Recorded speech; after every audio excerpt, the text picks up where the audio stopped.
Hi everyone, we're back again with the top 100 Board Game Geek mechanics of all time. This one from 70 to 61. We are getting close to the top 50. I'm enjoying doing this series. I hope you're enjoying as well. Breaking down the mechanics and board games by their mechanics and by their... If you're new to the series, hey, go back and check out the first 80 because I think it's really interesting to break down a game based upon its mechanics, and then it helps you define what you like about a game and also then lets you look for more of that thing. But I'm not going to preamble. I've preambled in every one and I'm done with it now. We're just going to get right into it with number 70, the 70th best mechanic of all time, other than my boy Bingo. Well, I can fix which, it. Well, you probably know that joke. And that is number 70, delayed purchase. And delayed purchase is great because I actually get to define it, but it is something that you are almost likely familiar with.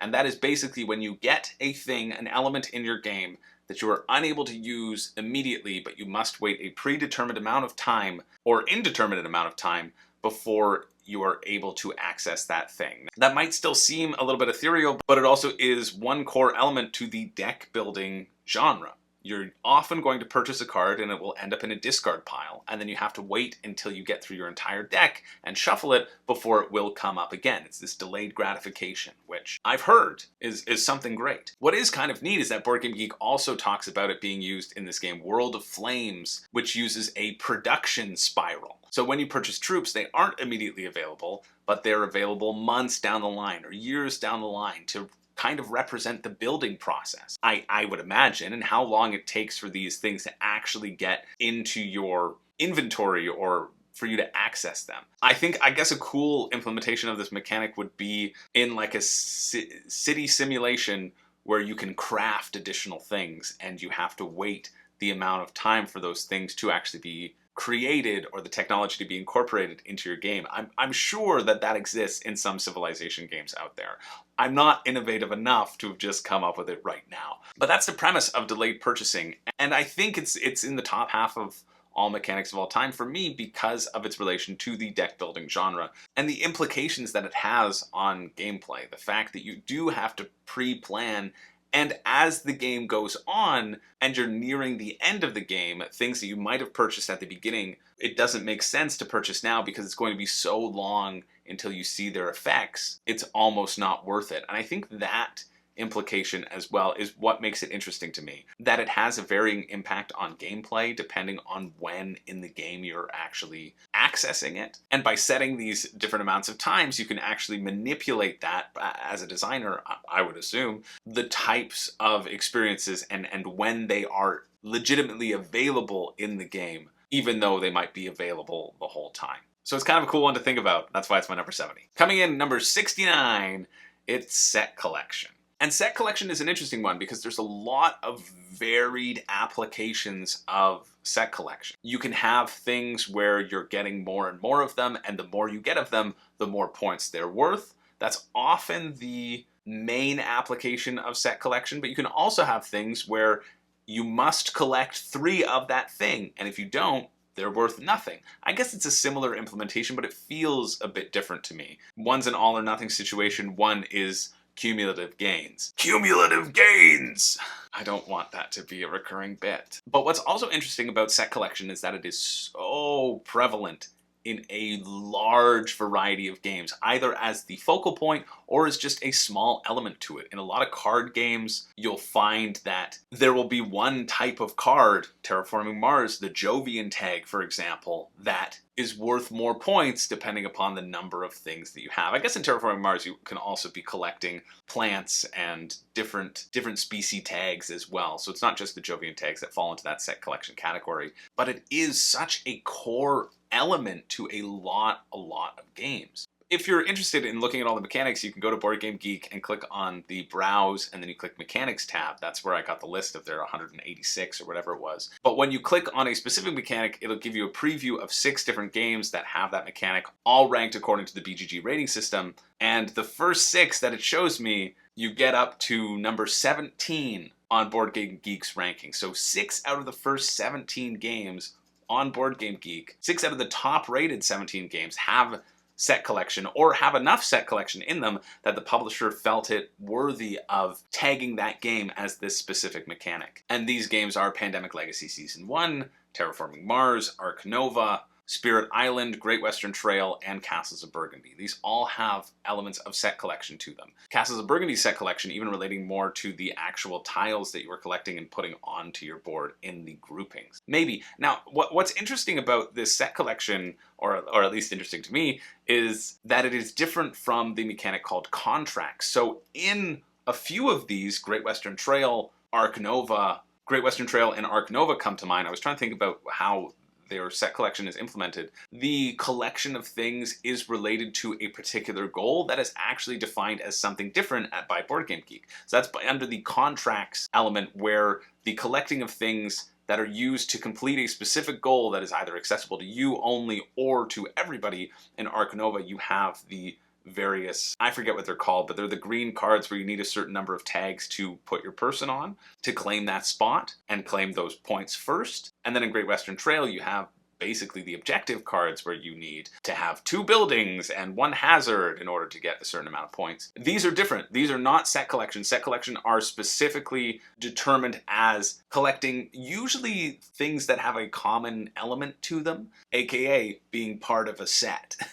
But that point value must be across the board for everyone and not determined on whether or not you're able to claim the objective or get a specific objective card. And I think that's where the distinction happens for me, and eagle-eared viewers will have noticed that contracts has not been listed yet, and that's why I think I prefer contracts personally in my games and not set collection as much, because I like having my own little thing to work on. I like there being a race, not necessarily having to deal with every set and combining them in a way that is effective for points. I don't mind set collection in games, but I again, this is one of those things where for me personally, if that is the main element of a game, if that is the defining, driving characteristic of a game, it's not something that brings me an enormous amount of fun and joy. There's other things that I'd like to incorporate more. I still recognize how prevalent set collection is in a lot of games, and I enjoy that process as long as it's not the main element. Now, number 68 is called chaining.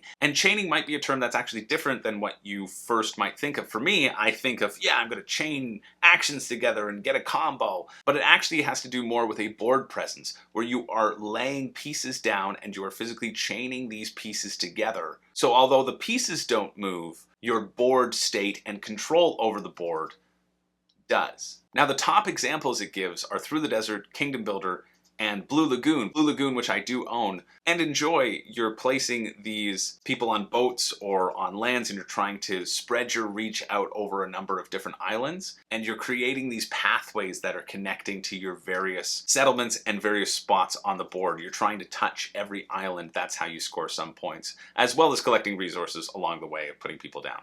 But one of the point generating conditions is how many islands do you touch? And you do that by extending and snaking out your little chain. And what's interesting here to me is that Ticket to Ride is not listed having a chaining mechanism. I think it should be. You are laying pieces out, and it says to give the sense of dynamic motion throughout the game. This is likely one that you can find some sort of applications of in a lot of different games.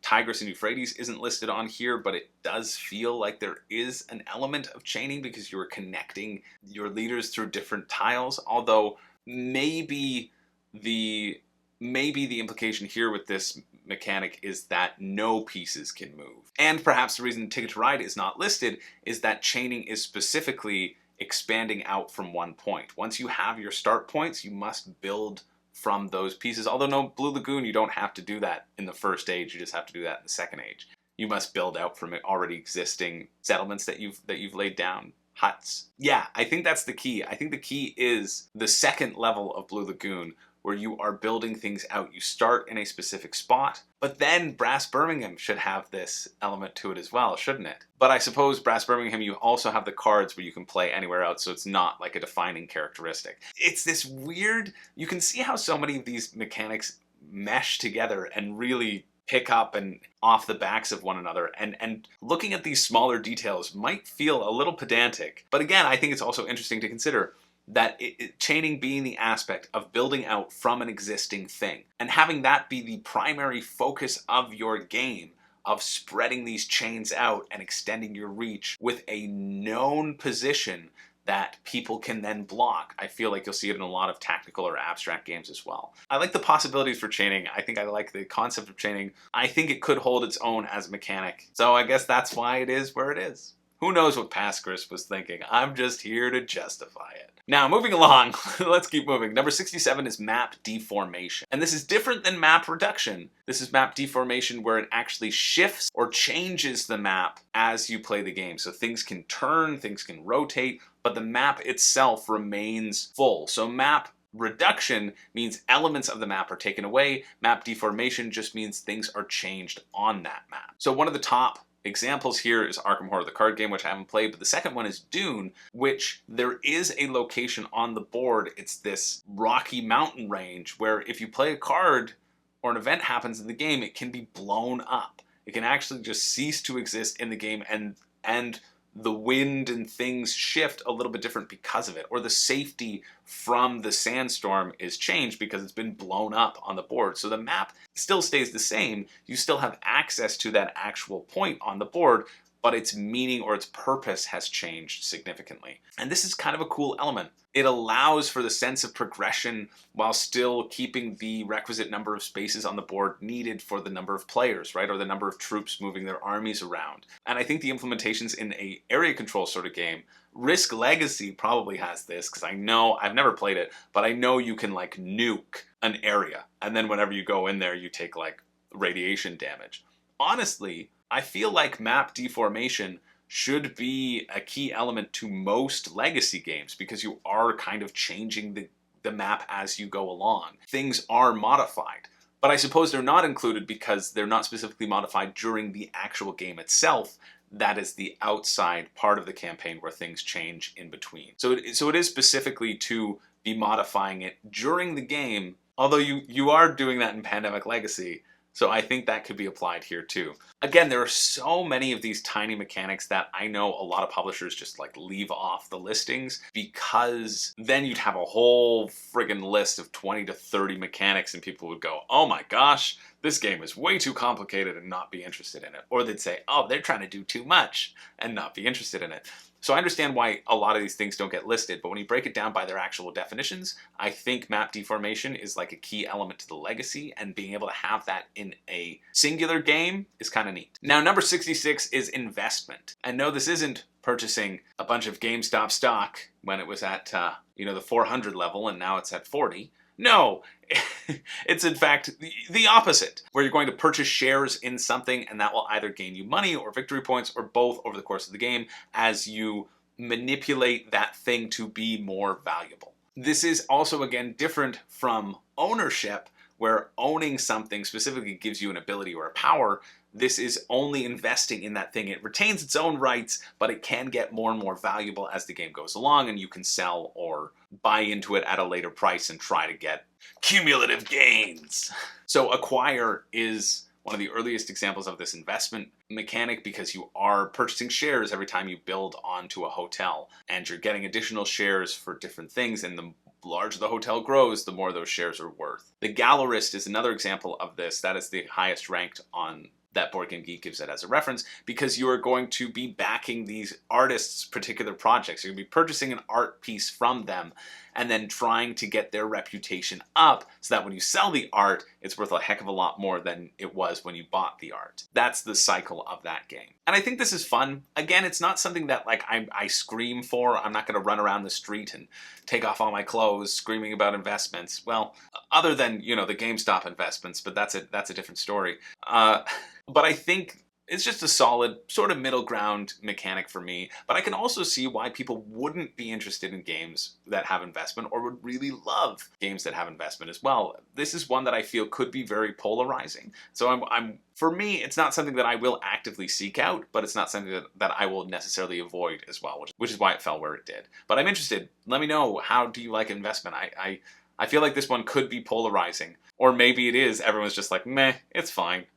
Now, number 65 was a mechanic that I had never heard of before looking and researching all of the different mechanics, but it's one that sounds really cool and has me excited for its implementations, even though I would probably hate it because I take so long with my turns, and that is the past action token. And this is different from like having a once per game ability that passes around the table. Some games have tokens or abilities that are so powerful when you use them, they end up going into the other person's deck, for example, or they get passed along so that the other person can use them against someone else. That's not what this is. How past action token is defined is that there are a number of action tokens that are going around the table, and you can play one of them to take a turn. It's almost a real-time element. But if you ever have 2 action tokens in your hand, or a certain number of action tokens in your hand, you suffer some sort of penalty. And that to me is such an awesome way of implementing a real-time game.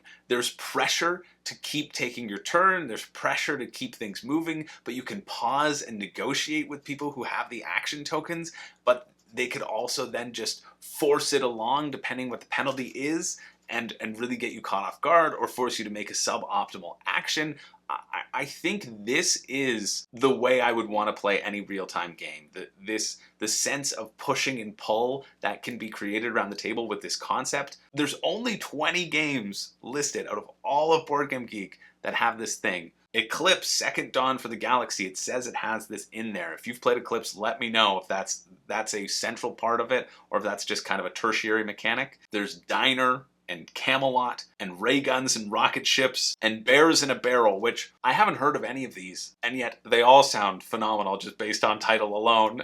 So yeah, this is one that I think it's only further down here because I haven't actually played it, but theoretically, I would imagine there's not going to be another mechanic that I've never heard of on this list moving forward. I kind of forget what's in the top 64, but I have to imagine that this is the top out of those. And thinking about it now, I want it to be higher. I think I only pushed it down because I was like, I don't know the implications of it yet.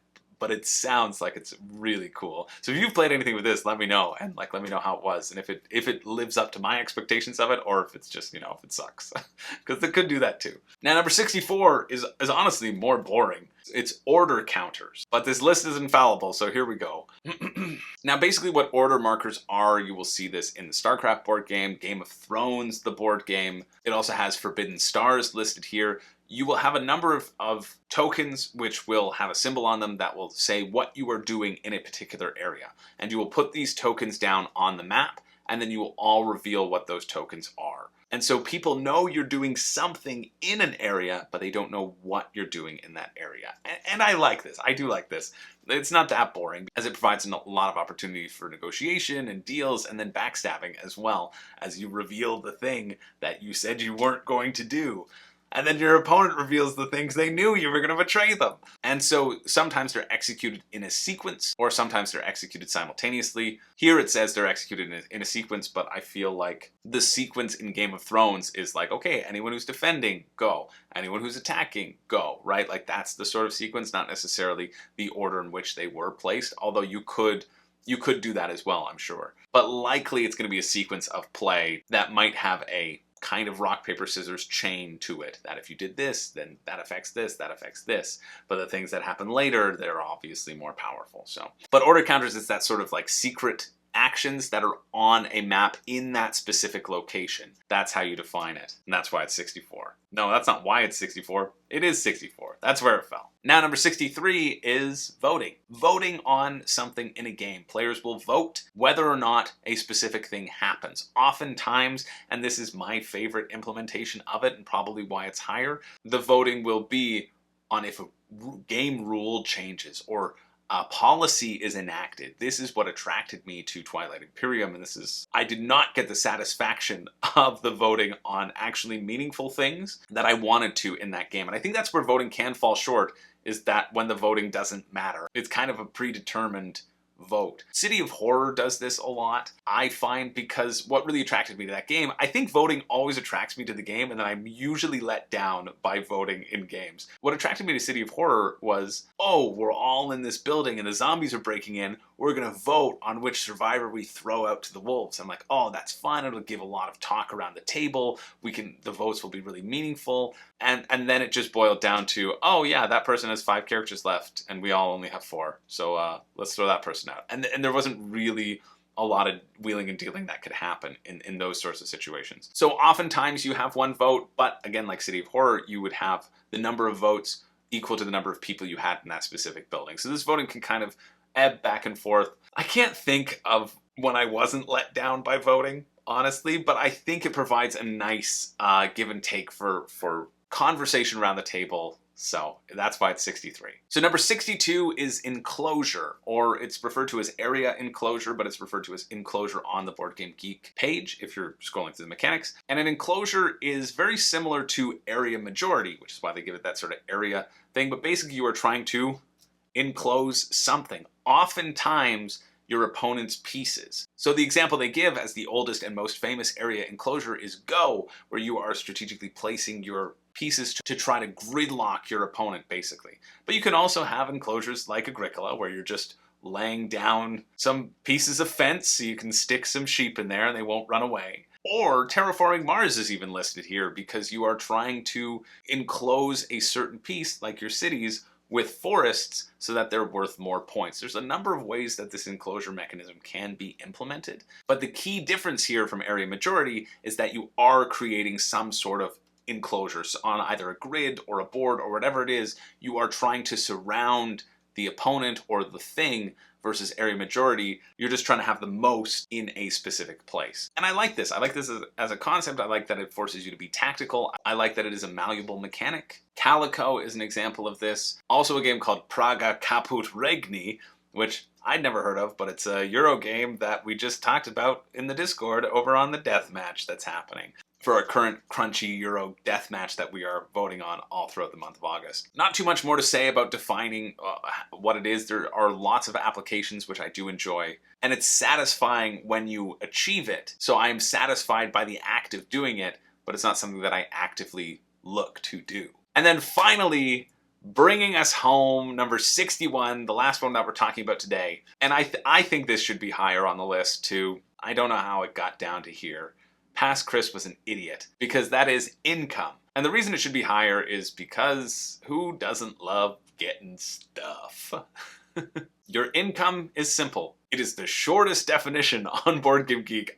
I'm fairly certain, because it says players gain resources at defined times. If we thought set collection was integral, well, 6 out of the top 12 games on Board Game Geek have this income mechanic as well. Brass Birmingham, which has moved up to number 2. Good for Brass Birmingham. It was number 3 for the longest time, and now it's number 2, and honestly, it's friggin' fantastic. Brass Birmingham, Terraforming Mars, Ark Nova, Star Wars Rebellion, Gaia Project, and Through the Ages, they all have income listed as one of their mechanics. And the reason this should have been way higher on the list, and I almost changed it, but I decided to go with what my original list was. Manipulating your income track is so satisfying. It really is. I love income tracks because there's also a fun push and pull of, if your income doesn't matter, then you are deciding, do I go for something that gets me more income, or do I go for something that gets me more victory points? And again, you have that push and pull in addition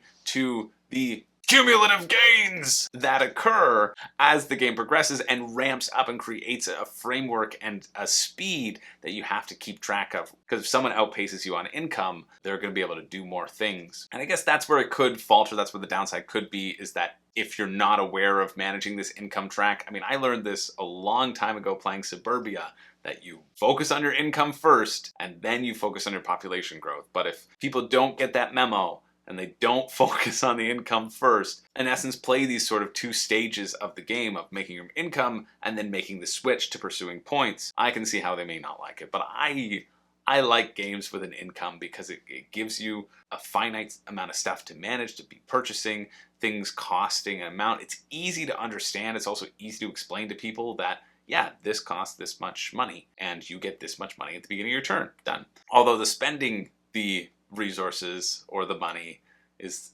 technically a different mechanic. The income is just receiving the money.